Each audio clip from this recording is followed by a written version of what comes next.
Hi అందరికీ, ఇవన్నీ గ్యాల్వెస్టన్ ఐలాండ్లో ఎయిర్బిఎన్బీస్ అంటే ఇక్కడ బీచ్కి దగ్గరలో ఉన్న ఇళ్ళు అనమాట. చూడండి ఎంత అందంగా ఉన్నాయి ఇళ్ళన్నీ. ఇవన్నీ టూరిస్టులకి రెంట్కి ఇస్తారు.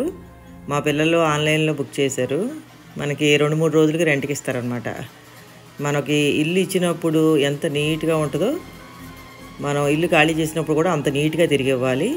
కొంచెం డ్యామేజ్ చేసినా బిల్లు గట్టిగా కట్టాల్సి ఉంటుంది అనమాట. ఈ ఐలాండ్లో మన ఇండియాలో ఉన్నట్టుగా అరటి చెట్లు, గన్నేరు పూల చెట్లు కనిపించాయి నాకైతేను. ఇంకా ఏమున్నాయో మరి తెలీదు. చూడండి ఇళ్ళన్నీ ఎంత అందంగా ఉన్నాయో. చూసేయండి ఇంకా వీడియో అంతా.